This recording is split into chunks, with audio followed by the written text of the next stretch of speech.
British warplanes have carried out airstrikes against Islamic State positions inside Iraq. Let's get straight to London then. Our correspondent Polly Boyker has the latest there for us. What more do we know at this point, Polly? Well, the RAF's tornado jets have been flying out over Iraq for some days now, but these have been the first strikes carried out. Now, the RAF tornadoes were tasked with helping Kurdish forces in northwest Iraq, and today those Kurdish forces were under attack from ISIL militants somewhere near the Mosul Dam, as I said, in northwest Iraq. And the planes flew over and they identified one of ISIL's heavy weapon positions, which is thought to have been a machine gun post, and that's where ISIL militants were shooting at the Kurdish forces, and so the RAF tornado jets identified that machine gun post and launched an attack on it. Now, following that, they also identified an ISIL pickup truck and attacked that position too. So 2 strikes were carried out, and the MOD has released a statement saying that, according to their initial assessment, those strikes were successful. Now, British planes have been flying over Iraq for several weeks now. They had been carrying out surveillance operations up until late last week, when really the whole country's now been holding their breath waiting for these strikes, because British politicians voted overwhelmingly in favour of joining up to the anti-IS coalition, and we've been waiting for these strikes since the beginning of this week, really. But there are fears that IS militants are approaching Baghdad, and perhaps, according to some reports, just an hour away from reaching the Iraqi capital. So I think reports of these strikes will probably allay some of those fears for the people who support them here in Britain. All right, Polly, thanks for the update for now. Let's get some thoughts from Craig Roberts. He's from the think tank Institute for Political Economy. Hi there, thanks for being on the line with us. So, OK, Britain's now on board. Those tornadoes have carried out a couple of strikes. That's what we've officially heard in the last half hour or so after doing that earlier reconnaissance mission. I've just come back from the UK myself in the last couple of days. So many warnings, though, that Britain's being drawn into a trap here. ISIS is going to want to bring this on, and that anyway, a couple of strikes by tornadoes isn't going to make any difference. That's right. It will make no difference. The prospect for Washington prevailing against the Islamic State is no better than the prospect of prevailing against the Taliban. The purpose of these wars is to provide a reason for the $1 trillion annual budget of the military security complex. It's very difficult to have such massive expenditures without a cause, without a reason. And so restoring the war in the Middle East is the reason. I think Washington had hoped to replace the Middle Eastern wars with a new Cold War with Russia. But Vladimir Putin said he was not going to participate.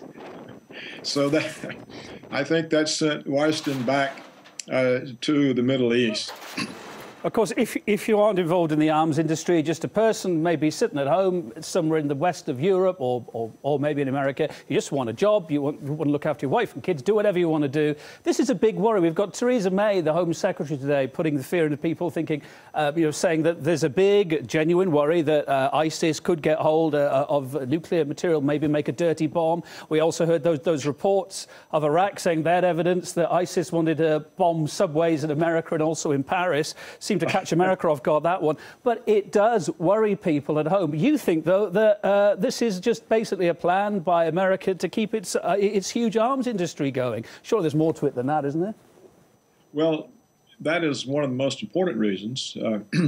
There is another reason, and that is the neoconservative ideology of American hegemony and the earlier neoconservative plan to cause turmoil throughout the Middle East and overturn even Saudi Arabia. So all of that may be part of it. But look, we've been hearing these threats and fears now for the entirety of the 21st century. Remember, Saddam Hussein had weapons of mass destruction. There was going to be a nuclear mushroom cloud over an American city. We heard all sorts of lies about Gaddafi. So what does Islamic State want here? It wants to draw in America, it wants to draw in Britain and its allies, etc., etc., and the American allies. It wants to draw troops in on foot on the ground. Yeah, Yes, because what it does, it creates more support for the Islamic State. In my opinion, we don't really know. So what should be done? We can't believe Washington, we can't believe the Western media, but in my opinion, these so-called jihadists are redrawing the artificial boundaries created by the French and British after World War I. And they are also trying to mobilize a fierce resistance to Western colonialism. So should America and the West let them get on with it? But how can they, with so many vested interests in the oil, etc. there, just to name one thing? The question, Kevin, is what can the West and Washington do about it? After 13 years, they couldn't defeat the Taliban. After an 8-year war in Iraq, we now have the country dominated by the Islamic State. After overthrowing Gaddafi, we have a total chaos. You know, this Islamic State, this was created out of the forces that the CIA used to overthrow Gaddafi and sent to Syria to overthrow Assad. So these are people who outfoxed their handlers. What can Washington do about it? It's boots on the ground again. After 8 years, it couldn't occupy Baghdad? What's Washington going to do? So briefly, your against the Islamic State? Your prognosis, final 30 seconds, where do you personally think this is going to go? More expense, a way of justifying the military security budget, a way of keeping the American public afraid so they accept the police state at home. That's where it's going, the same place it's gone for the entirety of the 21st century. There's no change. Life tends to repeat itself, doesn't it? As they say. Craig Roberts, thanks ever so much from think tank, the Institute for Political Economy.